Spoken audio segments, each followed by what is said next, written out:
Seated. దయచేసి కూర్చోండి.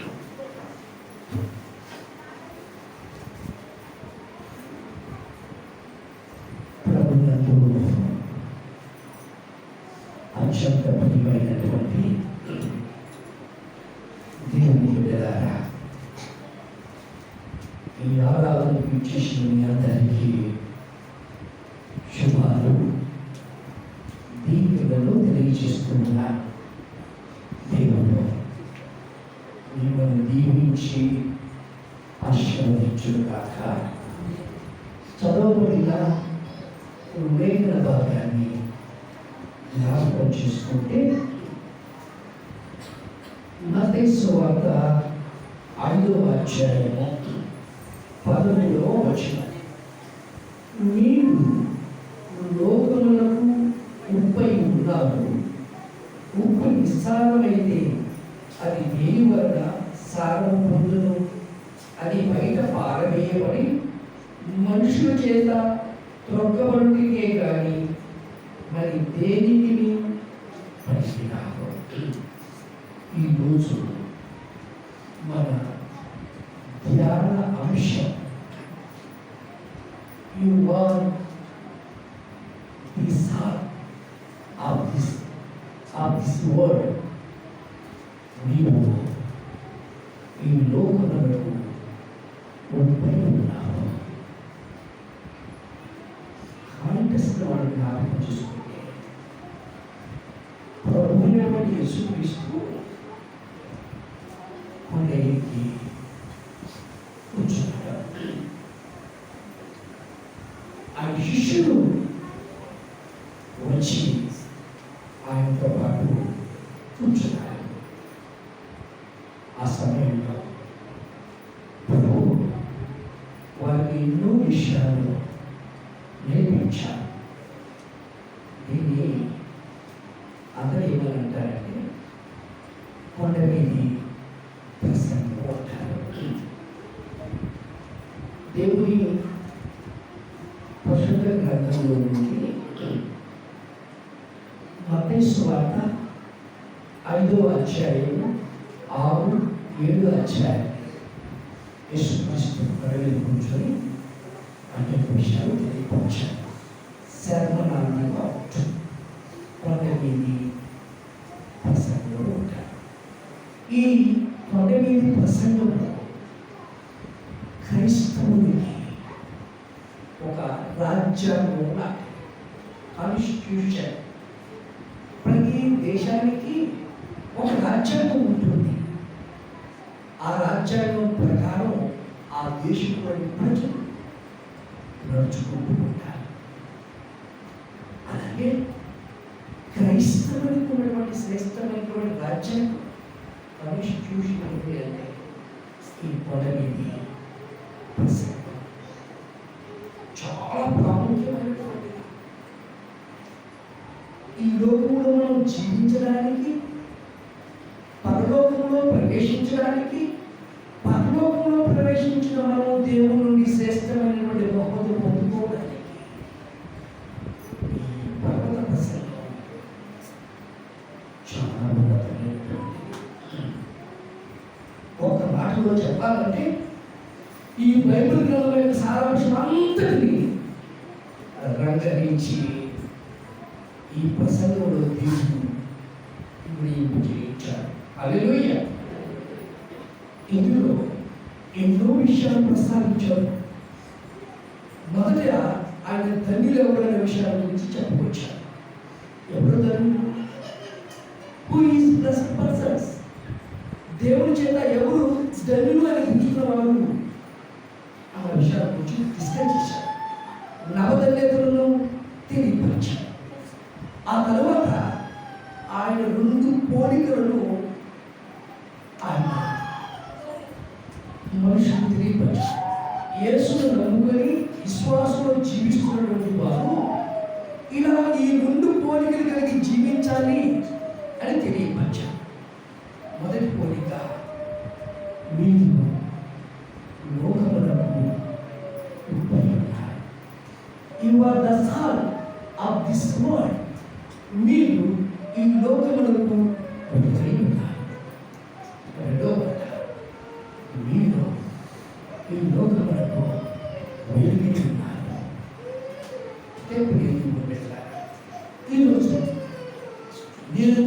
మీతో పంచుకోవాలని ఆశపడుతున్నట్టు అంశము మీలో లోకమునకు ఉప్పై ఉన్నారు. ఉప్పు గురించి బైబిల్ గ్రంథాన్ని మనం చాలా జాగ్రత్తగా గమనిస్తే దాదాపు 30 వచనాల దాకా ఇందులో రాయబడి ఉన్నాయి బైబిల్ గ్రంథంలో పరిశీలన చేసినట్లయితే. అయితే ఈ ఉప్పుల గురించి మీరు లోకమునకు ఉప్పై ఉన్నారంటే దాని ఉద్దేశం, దేవుని యొక్క ఉద్దేశం ఏమైందంటే ఉప్పులో ఉన్నటువంటి సుగుణాలు గుణగణాలని నీలో నాలో చూడాలని దేవుడు ఇష్టపడుతూ ఉన్నాడు అన్న విషయాలను మీకు తెలియపరుస్తూ ఉన్నాడు. ఒకటి ఏంటి, ఎన్నో చాలా ప్రాముఖ్యమైన అసలు ఉప్పు గురించి చెప్పాలంటే 14,000 ఉపయోగాలు, నాకు తెలియని విషయాలు ఎన్నో ఉప్పు వల్ల ఎన్నో ఉన్నాయి. ఈ సమయంలో 3 విషయాలను మీతో పంచుకోవాలని ఇష్టపడుతూ ఉన్నాను. మొదటి విషయం ఏమంటారంటే ఉప్పు ఉన్నటువంటి సుగుణాలలో బెస్ట్ క్యారెక్టరిస్టిక్స్. ఒకటి, ఉప్పుకి భద్రపరిచే గుణం ఉంది. ఉప్పుకి ఏ గుణం ఉంది? భద్రపరిచే గుణం ఉంది. ఏదైనా వస్తువులు కానీ ఏదైనా పదార్థాలు కానీ అవి చెడిపోకుండా, అవి విడిపోకుండా, చెడిపోకుండా ఉండాలి అంటే అవి కాపాడడానికి ఉప్పు చేస్తారు, ఉప్పు చేస్తారు. ఈ ఉప్పు ఏం చేస్తుందంటే ఆ వస్తువులు కావచ్చు, ఆ పదార్థాలు కావచ్చు, చెడిపోకుండా వాటిని కాపాడుతుంది.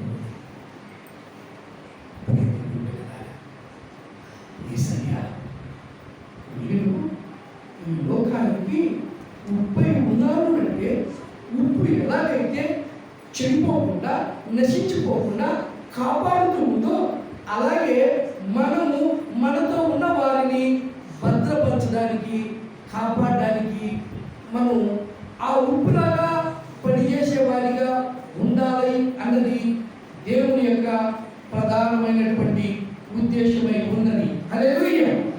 ఎలా సార్? ఉప్పు వాటిని ఎలాగైతే నశించిపోకుండా, చెడిపోకుండా కాపాడుతుందో మేము మాతోటి ప్రజలను, మాతోటి ఉన్నటువంటి వారిని నశించిపోకుండా, చెడిపోకుండా ఎలా మేము కాపాడాలి అనుకుంటున్నారా? మీకు ఒక సంఘటనను గుర్తు చేస్తాను. ఒకసారి అబ్రహాము దగ్గరికి మధ్యాహ్నం వేళ యెహోవా దేవుడు వచ్చాడు. అది చూసిన వెంటనే అబ్రహాము పరిగెత్తుకుంటూ వెళ్ళాడు. శారమ్మ దగ్గరికి వెళ్ళి, అమ్మా వంట చేయమని చెప్పాడు. పనివారి దగ్గరికి వచ్చి పశువుని సిద్ధపరచమని చెప్పాడు. కూరను సిద్ధపరిచాడు.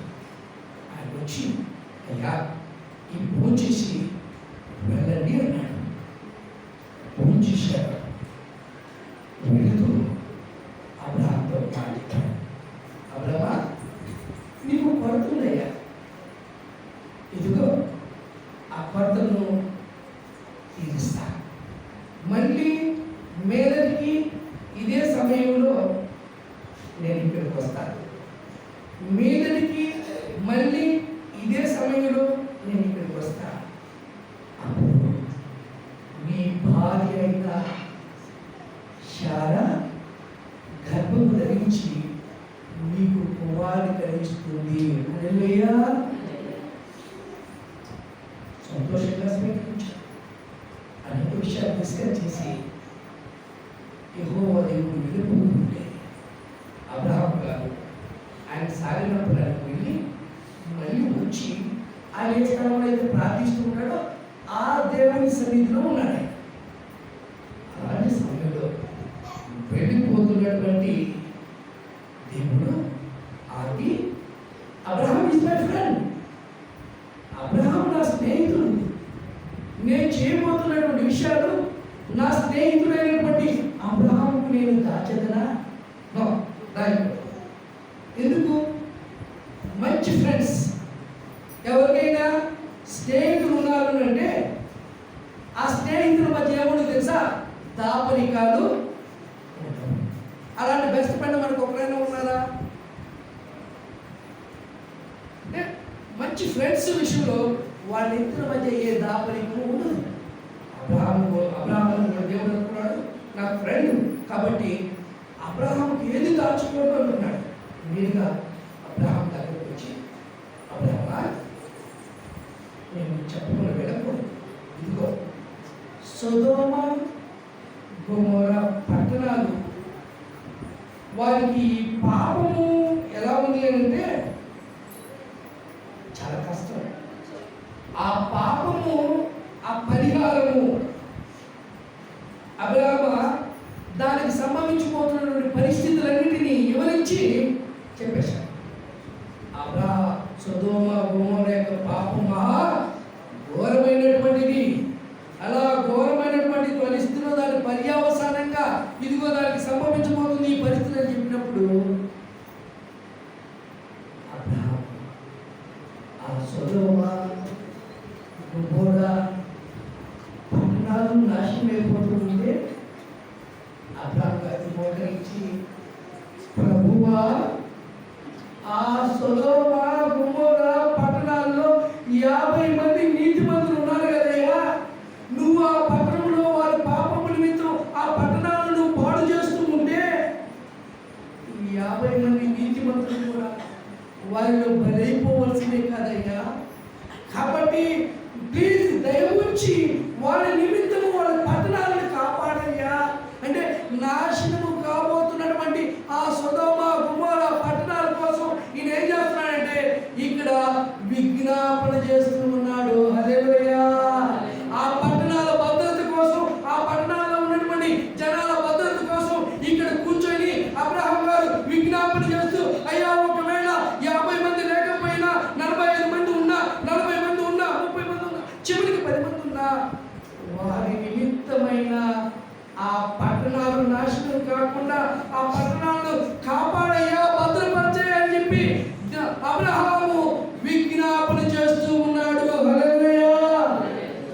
బిడ్డలారా, మీరు లోకమునకు ఉప్పై ఉన్నారు అనంటే దేవుని యొక్క ప్రధానమైనటువంటి ఉద్దేశము నశించిపోతున్న వారిని కాపాడవలసినటువంటి, భద్రపరచవలసినటువంటి, నశించిపోతున్న వారిని ఆ నాశనంలో పడకుండా కాపాడవలసినటువంటి అవసరత మన మీద ఉంది.